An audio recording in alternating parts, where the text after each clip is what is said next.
being able to control and bring nuance to how text looks on a screen or on a page is something that improves everybody's communication. And so I believe that typography is not just for nerds. It's for people that read and write. That's a lot of people. For decades, graphic designers have been introduced to typography by Ellen Lupton's wonderful book, Thinking with Type. It was certainly a staple in my courses when I was teaching graphic design. And now it's in its third edition with loads of new content. And it's worth noting the layout of each page of this book is beautiful and entirely designed by Ellen herself. We chat with Ellen about what's new in this edition of her book and how people other than designers can use it. We also go through some rapid-fire questions about the fundamentals of typography and origins of some of the terminology like points, leading, kerning, italics, and more. Whether you're new to typography or a seasoned pro, you'll learn something from this conversation. This is Design Better, where we explore creativity at the intersection of design and technology. And I'm Eli Woolery. I'm Aarron Walter. You can get ad-free episodes a week early and get access to our monthly AMAs, which stands for Ask Me Anything, with big names in design and technology by becoming a DB Plus subscriber. It's also the best way to support the show. To learn more, just visit designbetter.plus.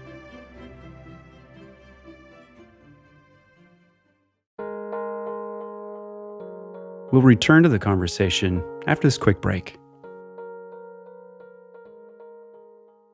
We're big fans of Gusto, who make it easy to run payroll, set up healthcare, and other benefits for your business. They've made setting up the HR infrastructure for Design Better a breeze. Gusto's also one of the best designed SaaS tools out there. Design Better listeners get 3 months free once they run their first payroll. Just go to gusto.com/designbetter. We'll tell you more about them later in the show.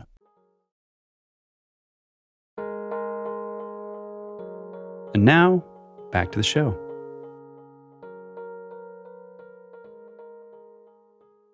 Ellen Lupton, welcome to Design Better.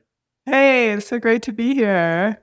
I was just saying earlier before we started recording that I've been a fan of your book, Thinking with Type, for a long time because I used to use it as a textbook in one of my classes. It's a great book. It is sort of like in the canon of graphic design books out there. And you've got a third edition out. I wonder if you could tell us a little bit about that. I do. The second edition came out in 2010, which is almost 15 years ago. And a lot has happened in the world of typography in 15 years. And I'm really glad you used the word canon because that's a very loaded word in design studies and art history. And sort of opening up the canon was part of the project of revising and expanding this book. So Ellen, I'm really enjoying the book too. This is actually the first time I've owned it. And I don't have quite as deep a typography experience as Aarron does. I started in physical product design, so I'm kind of more on that side of things, on the design and engineering side of things. But over time, I graduated doing more digital stuff, which inevitably involves working with typography a lot. But for folks like me who are a little less versed or still learning, I guess many of us are still learning, I had a few like rapid fire questions I wondered if we could go through, just sort of like historical things I've always wondered about but never bothered to like read into deeply that we could cover. I'm just going to have a couple points of vocabulary or common typography terms, and let's just talk about like the origin story, why they're important, and let's start with points. Okay, so typography is traditionally measured in points and picas, which are fractions of an inch. So they're part of that whole 12 scale number system that we still use in the United States. But picas and points are used internationally. And a point is 1/12 of a pica, and there are 12 picas in an inch. So it works. It engenders then a lot of measurements that we use in typography that are multiples of 12 and 6 and 4. So folks that love math and love baseline grids often choose type sizes that live in that world of numbers that are divisible by 3 and 4 and 12 and 6 and so forth. Awesome. Okay, let's move on. Leading. Now, I do know a little bit about the history of this, but I'm curious to get your take. Yeah, so the term leading refers to the old traditional system of metal type printing, where a strip of lead was placed between 2 lines of metal type to create space on the page. And that term leading is still used, but we also say line spacing, or in web design, line height, and those terms work just as well. Do you have any insight? Why do we use line height in CSS, but it's always otherwise been called leading? Why didn't they just carry it forward?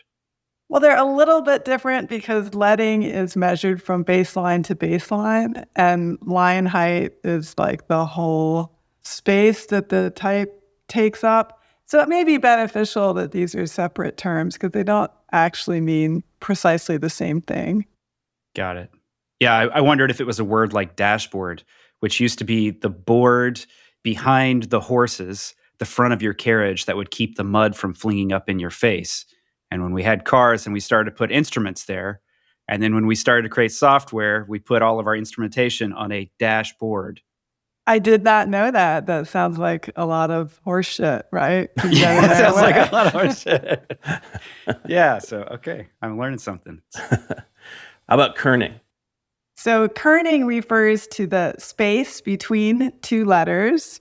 And in the old metal type tradition, the space actually had to be carved away from the block of metal so that 2 letters could become closer together. And kerning is now built into typefaces. So part of the project of type design is actually to figure out what is the optimum space between any 2-letter combinations in a typeface. And the beauty of a font really comes from the care that goes into that kerning that's intrinsic to the software. Do you have any insight as to why license plates are not kerned? It kills me when you pull up behind a car and there's like an A and a V, or, where they didn't really like fit them together. Well, most likely because it's using a monospaced font. And those have a lot of advantages because you can always fit the same number of characters in any given space.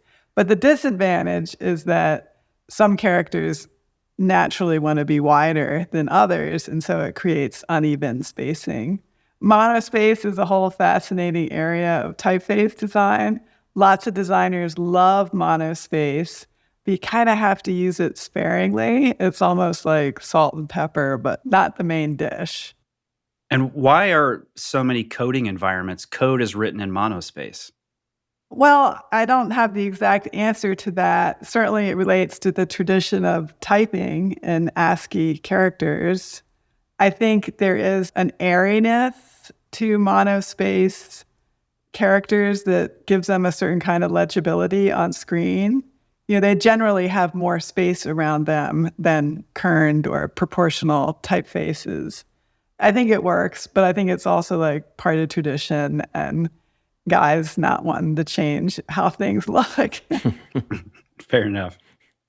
Going back to your license plate question, given my physical product design, my answer there would be that, like you said, Ellen, it's the monotype because they're using dies to create the impressions and they have to be the same width so they can interchange them. Yeah, it is a physical object that has to physically be stamped. So it probably does make the production a little bit more streamlined there. Yeah. Drives me crazy. Well, now it will drive me crazy. And that's the thing about typography is once you see something that is an error or a problem or an inconsistency, you can't unsee it. Let's talk about type foundries. Why are they called type foundries? Well, this goes back to metal type too, which was a metal process that involved the casting of metals of various sorts in an industrial setting, and that's a foundry. Today, we still use the term foundry, even though these companies are working almost exclusively in digital media.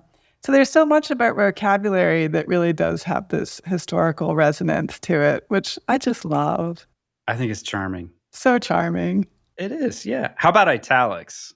Italics are a product of the first century of printing. They emerged in Italy in the late 15th century for the purpose of saving space. So many innovations in typography are actually economically driven. And Aldus Manutius was a publisher in Venice, and he wanted to create books that were smaller and cheaper and could thus reach a bigger audience, because most printed books were collector's items. They weren't for everybody to use or to own. So italics helped him put more words on a page and make the pages smaller. And only later did italics become a kind of coded subset of the Latin alphabet. And most writing systems in the world do not have this distinction between Roman and italic. It's a binary that is unique to the Latin alphabet, to how we write and think, Like trying to read a whole book in italics, that just seems tedious. Well, you're just not used to it. These books are beautiful, and you can see them in various museum collections. They are stunning books, and the italic created for them is truly a work of art. Last one for you, ligatures. So a ligature is two letters that are merged into one, such as FL. And this is because if you don't merge them, they have an awkward kind of touching that happens, a sort of non-consensual situation there that don't look good. So back in the metal type tradition, these ligatures were made so that those letter combinations would look happy and comfortable and beautiful together. And they remain a beautiful part of more traditional typography today. Helvetica has no ligatures, right? Yeah. So it's a certain vibe to include these ligatures. Doesn't work for everyone. Do you have any favorite ligatures out there, particular fonts? Well, one of my favorite fonts of all time, historically, is the typeface Scala. And Scala, which was designed by Martin Mayor in the early 90s, was one of the first typefaces to have both a serif and a sans serif version. And Martin designed the serif first, and of course it has gorgeous ligatures. And a few years later, when he introduced the sans serif, he decided to use ligatures there too. So unlike Helvetica, Scala Sans has these beautiful ligatures and other features like small caps and non-lining numerals, things that historically we associate with serif typefaces, but can be equally beautiful in a sans serif typeface. That's great. And sorry we put you on the spot and quizzed you, but you got 100%. Happy to report. And oh, my. No, that's great. I think I learned a lot. I bet Aarron did, probably not as much as me, but I think I did, yeah. I think Aaron's a pretty big nerd when it comes to type. So I would like to know more. I know just enough to be functional. I wouldn't say dangerous, but functional. But there's so much of it that I never really got in school.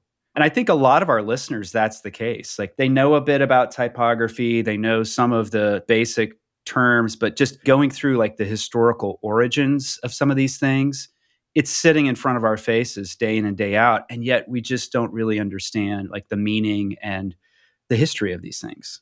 Yeah, and a lot of times the history is right there in the language, which is so beautiful. Yeah. I'm curious, so you've been teaching typography for quite a while at MICA in Baltimore. How do you usually, when you've got brand new students who are entering the graphic design field, how do you introduce them to typography? How do you think about where to start? Well, I teach graduate students now, so they have a strong grounding in typography. But the thing is that even a graduate student, there's so much that people don't know. And I think often when you get to a point of typographic nerdery, which I aspire to, we just assume that everybody knows these things. So what I do in my classes is we do a lot of work in class, hands-on together. I call it a type spa. And I offer some of these workshops through Cooper Union Type at Cooper program that anybody can take. And what's really fun is that we're doing typography together, like in a yoga class, and everybody's doing the best that they can. And the yoga teacher is coming around and seeing, how can we improve your pose, And it's a really nice way to teach. And it also reveals really quickly things that people don't know, right? So just this week in my class, we talked about optical sizes. And these are fonts that have a separate style to be used at different sizes. So like you might have a font called big and text and caption. And they're actually completely different designs. And the big font is meant to be used large and it has a lot of detail. It's very delicate. It doesn't hold up well if you make it small. And the caption size is heavier. Even the X height might be bigger. The strokes might be heavier. So even though it's one family, you have these very specific designs created for different uses. So a typeface is a tool. And like so many tools in our lives, many of us aren't using the tool to its full capacity. And so when you know these kind of subtleties about how the font has been constructed, you can make much more beautiful and effective typography with it. Ellen, in your book, you're obviously teaching designers a craft, but the book specifically mentions that this can also be a guide for writers, editors, and students. So what do folks, apart from those of us who are in the field of design, what are you hoping that they take away from the book? I think that typography is for everyone. And writing is especially dear to my heart because I'm a writer and I write in design. I write directly in the medium of typography.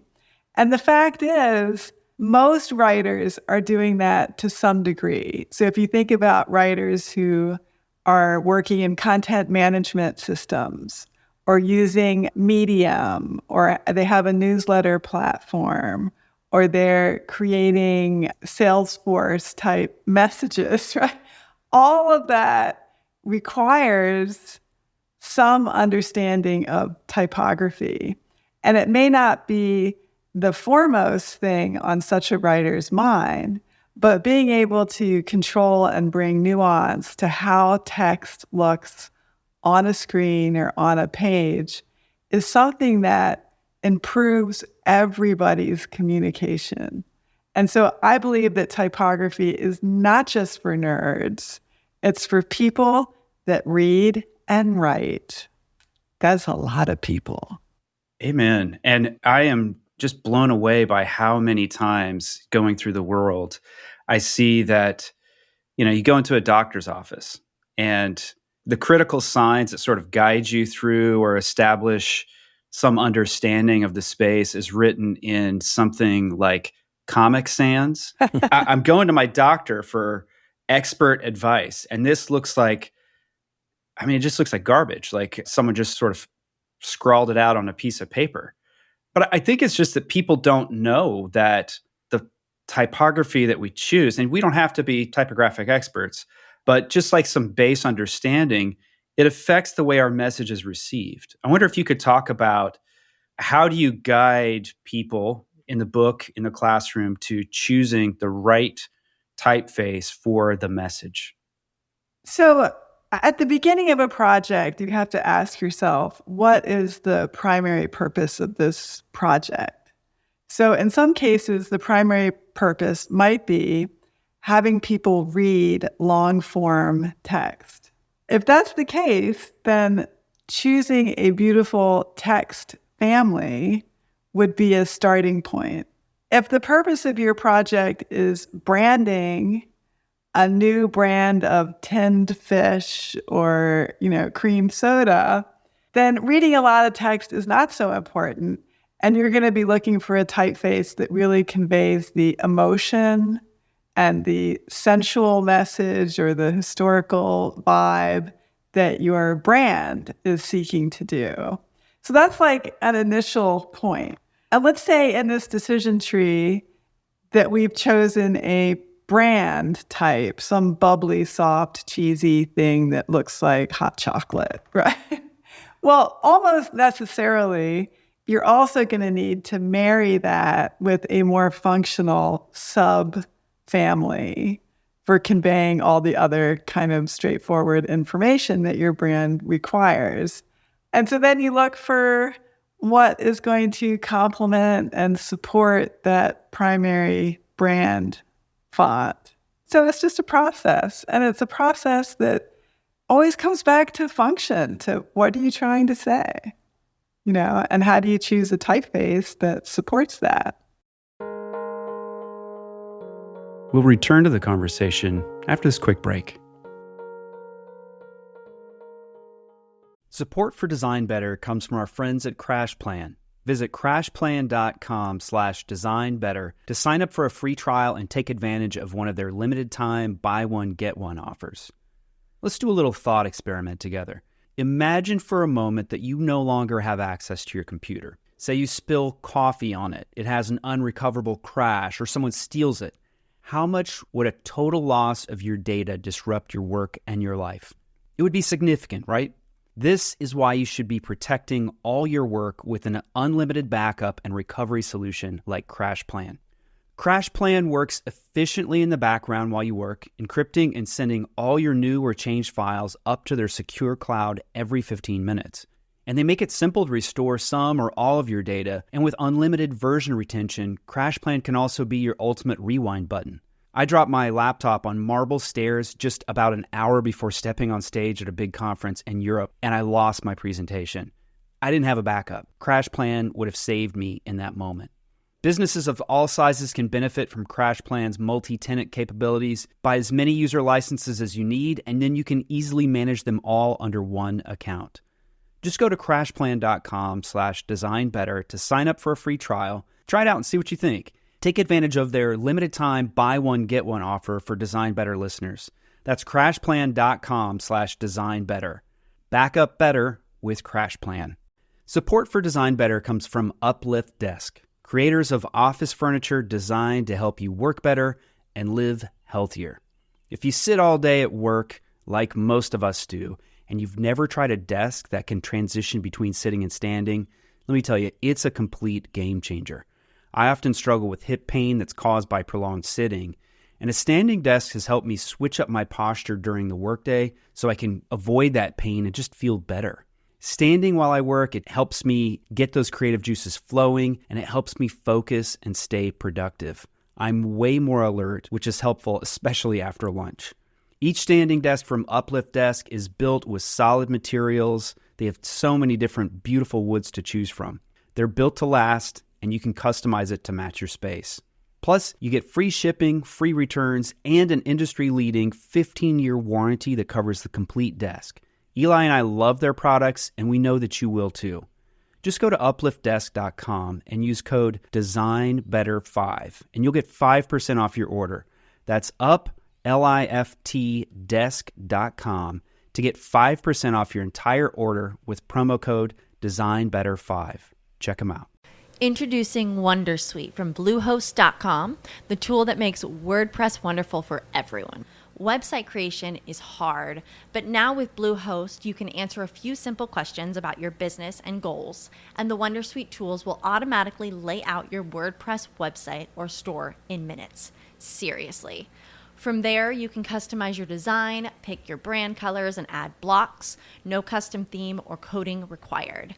You'll get content suggestions that you can keep or revise, and with Yoast SEO built in, we automatically help you get found in search engines. From step-by-step guidance to suggested plugins to an AI-powered help bot, our built-in tools make WordPress wonderful for everyone. Maybe that's why Bluehost has been recommended by WordPress.org since 2005. Whether you're a beginner or a pro, you can join over 2 million Bluehost users. Go to bluehost.com/wondersuite. That's bluehost.com/wondersuite. Support for Design Better comes from Gusto, who make running a small business easy. Get 3 months free at gusto.com/designbetter once you run your first payroll. I've run a few small businesses in my career, and each time I've set one up, the prospect of figuring out payroll and HR, it just freaks me out. But then I found Gusto. It's an incredible tool that Eli and I use to run our own payroll here at Design Better. Gusto made setup easy, and they even helped us sort out tax registrations with multiple states. Gusto is a brilliant tool. It's well-designed, and it's incredibly usable. Design Better listeners can get 3 months free once you run your first payroll. Just go to gusto.com/designbetter. Can't recommend it enough. And now, back to the show.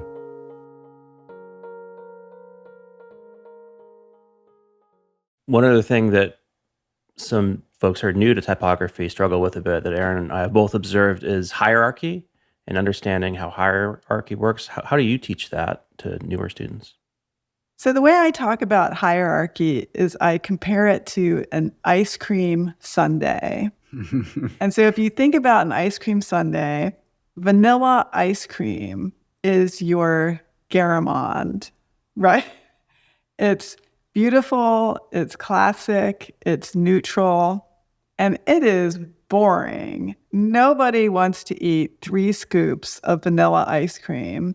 And so we add headlines. This is the chocolate syrup, right? This is the hot fudge. It's intense, it's memorable, it gets my attention, and it helps me get through the entire ice cream sundae. Now, there's an element that many designers leave out, which is essential to every good sundae, and this is the crunchy bits. This is chopped peanuts, a little flaky sea salt, some toasted coconut, some jimmies, right? No sundae is complete without those crunchy bits. And in typography, these little details like captions and page numbers and little interface elements, those things add that layer of crunch and texture that brings the whole hierarchy together. And that last bit often gets left out. You know, one thing that I love about your book is that you have really great exercises built in. And there is a hierarchy exercise in here. I wonder if you could just talk a little bit about why include those exercises, how you thought about them, and what you hope readers will take away from those. Sure. So this book is widely used as a textbook. And many of the people who are teaching graphic design and typography in colleges and universities around the world, this is not the only thing they do. You know, they're doing it as a service to their community. And it's hard to come up with great projects for students. And I've been teaching for 30 years, so I have a lot of projects that I've actually done in classrooms with real students and that I can illustrate with real student work, which is really nice to be able to do. So this book is really meant to be a functional guide for faculty as well as for students and to get ideas about what to do with type in the classroom. One of the things I was really interested in, and I think this is new to the new edition, is international typography. So, for instance, Japanese typography. I've loved Japanese culture and design for a long time, so I'm really loving diving into the nuances here. I had a friend of mine design for me, a Japanese friend, designed some rakan, or also known as hanko, the chops that you use as a signature. And they're just gorgeous, and I love following along with her design process. But talk to me about that addition to the book and why you decided to include it. Yeah, this is really important to me, is how to broaden, again, the canon of typography and not to present a story that is only the Latin alphabet. That said, you know, this book is not a universal guide, and it is not trying to be all things for all people. The way I like to describe it is that English is the native language of thinking with type, and English is written in the Latin alphabet, and that is the primary focus of the book. But by introducing these other scripts from around the world in quite some detail, you know, with quite some expertise applied to them, it shows that typography belongs to everyone, that typography exists everywhere, and that the rules and principles of Latin type are not universal, the way we do letter spacing, the way we have capital letters and lowercase letters. There are so many aspects of the Latin type system that simply don't exist everywhere. Even the direction that text flows is different in different languages. Exactly. Yeah. One thing that's new in this edition, you alluded to at the beginning of our conversation, was how typography functions on the web and digital experiences.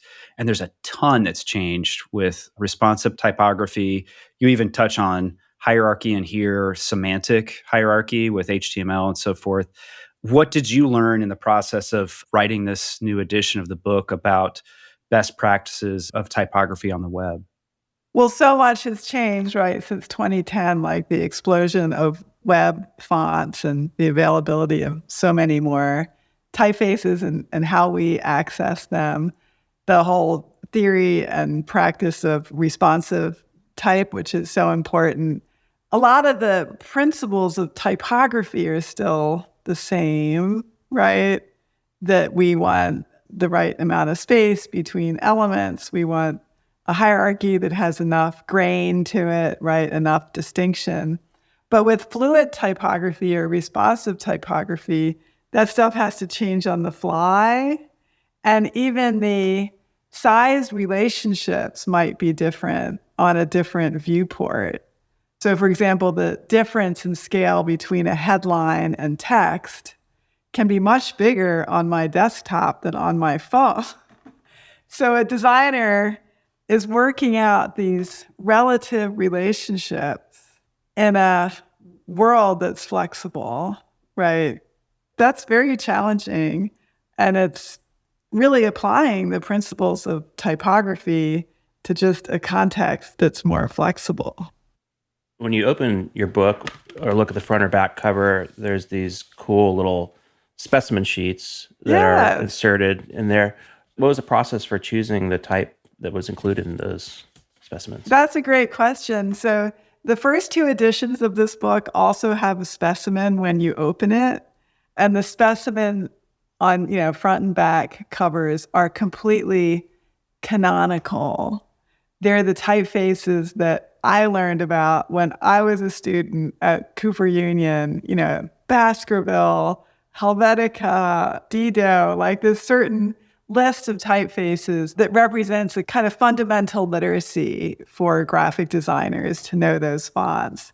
So in the new edition, I was just compelled to say, no, we're not going to stick to the canon, but rather include some international fonts, international scripts, some free fonts, Libre fonts, some Google fonts, Adobe fonts, to look at this bigger ecosystem. Lots more fonts designed by women, fonts from Latin America.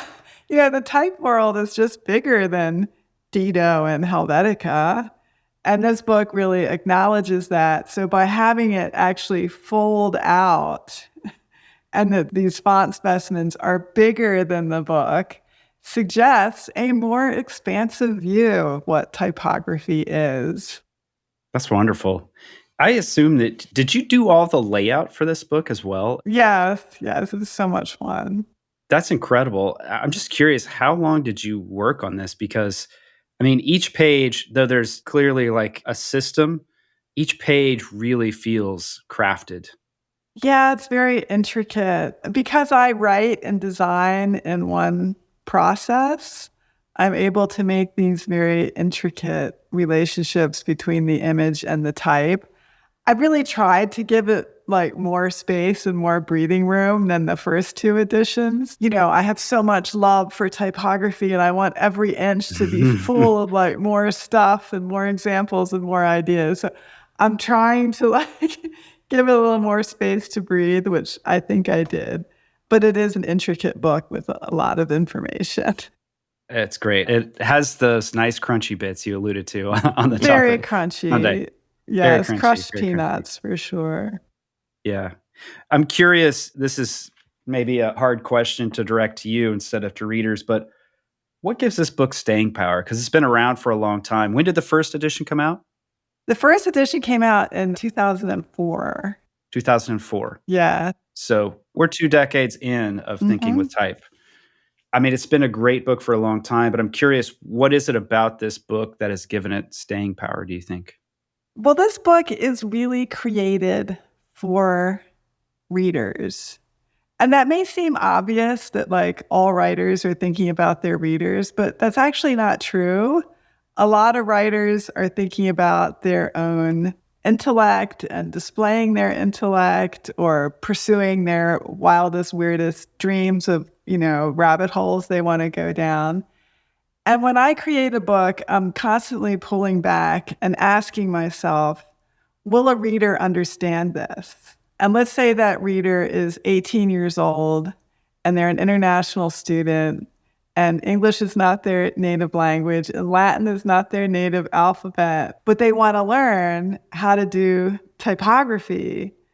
So by asking that question, like, will this make sense to that reader who is highly motivated, very intelligent, very courageous, but doesn't have all the equipment that I have to understand the English language, that makes the book more accessible to keep asking that question. And some of the great typography books are much more philosophical. They get much more kind of technically in the weeds. And I never wanted to make that kind of book because at bottom, I'm really not a nerd. I really am trying to learn, and I'm trying to learn with my readers. Ellen, I wonder, our audience, many of them, not all of them, are involved in the world of digital product design or designing websites. And if you sort of look at the trajectory of web design over the years, it does feel that we've gotten to a point where things have become a little more commoditized. Like you can sit one site next to the other, and there's a lot of similarities, sans serif fonts, a lot of the typography decisions are just kind of common. And there's reasons for that. We want sites to be usable. We want somebody to go somewhere, a product, and understand what they need to do.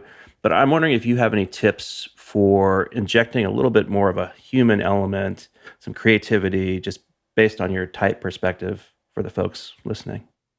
Well, there are just so many beautiful fonts in the world, and headlines are a place where you can be a little bit more playful and express, more of a storytelling point of view. So I agree with you that websites have become very uniform, which is usually not a bad thing because I'm trying to solve a problem myself as a reader. At the same time, you're just seeing so much more typographic variety in the world of the web. So I follow Type Wolf, who has a great newsletter and website showing really cool things that people are doing on the web with type. So it's there for sure. And I think that headlines are just a fun place to experiment and be a little bit more out there. Ellen, how did you find your way into typography? I went to art school. I went to Cooper Union in New York City. And this is, a long time ago, before digital design, before computer design.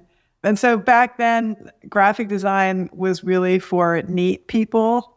There are so many arcane hand processes, with cutting things with X-Acto knives and creating films with a giant B-Pro camera and stuff that I really hated and was really bad at.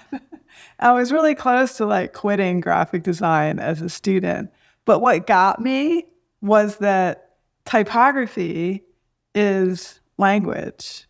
And I love language. I've always had fun with humor and narrative and writing and critical writing and performance. I just love what language does. And typography embodies that and turns it into a medium that can be shared and published.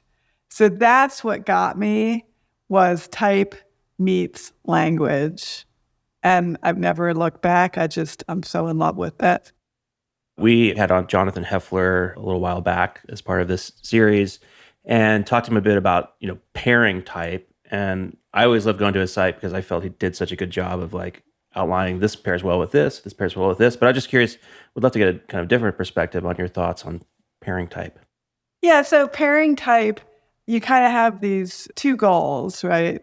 One is I want to choose two typefaces that are different from each other so that they stand apart and have a different function in terms of my content. But I also want there to be some kind of similarity.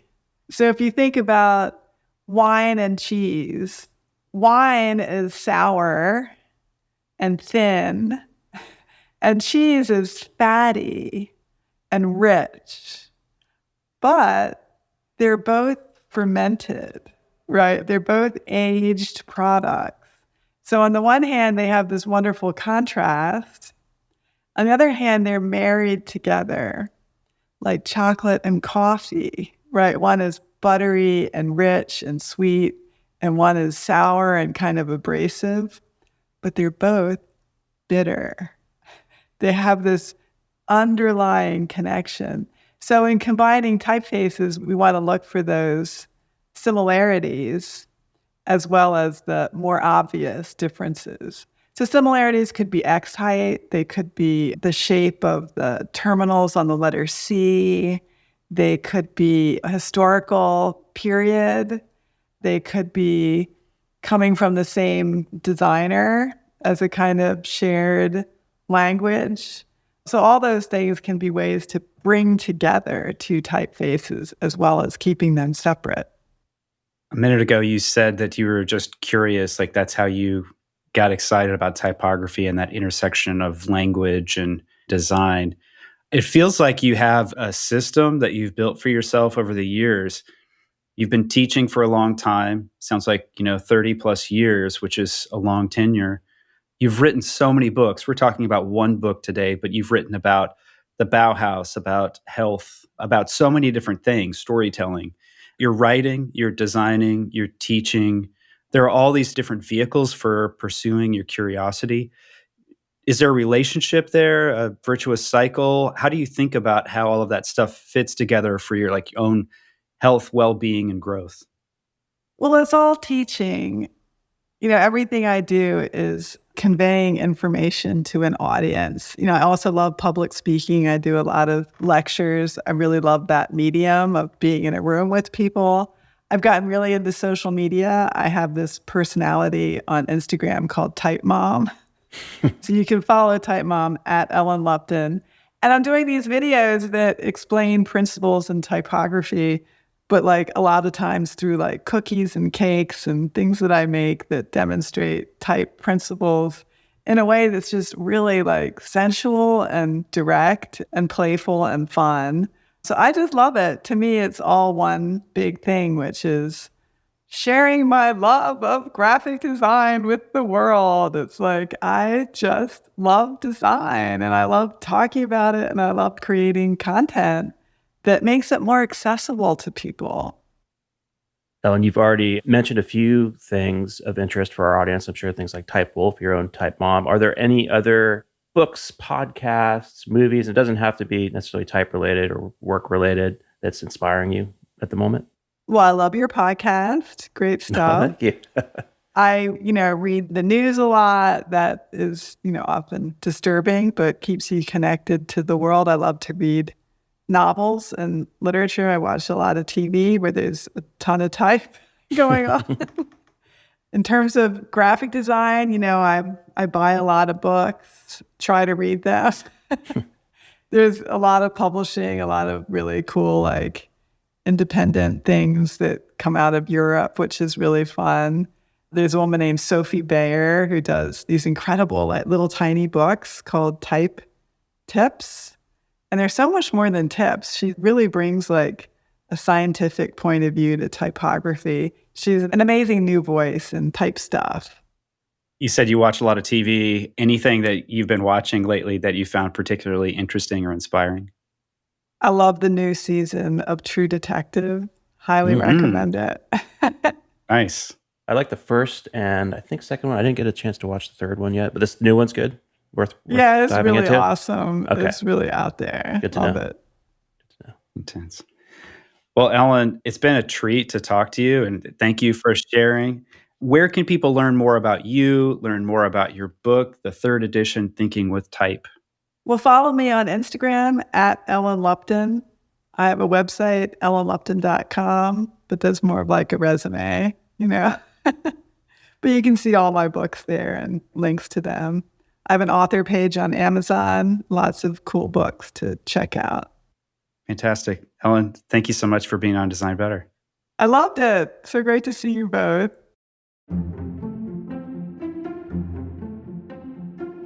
Have you seen the new MacBook Air? Oh man, they are so fast, they're super light, and they are beautiful. And we're giving one away to a lucky winner. To enter to win the new MacBook Air, all you have to do is complete our listener survey. Tell us a bit about you and share your feedback about the show. It'll help us improve, and you could soon be enjoying a brand new MacBook Air. To take the survey, visit dbtr.co/2024survey. That's dbtr.co/2024survey, and you'll automatically be entered to win. We'll randomly select a winner on Friday, March 1st, so be sure to complete the survey by then. This episode was produced by Eli Woolery and me, Aarron Walter, with engineering and production support from Brian Paik of Pacific Audio. If you found this episode useful, we hope that you'll leave us a review on Apple Podcasts, Spotify, or wherever you listen to finer shows. Or simply drop a link to the show in your team's Slack channel, designbetterpodcast.com. It'll really help others discover the show. Until next time.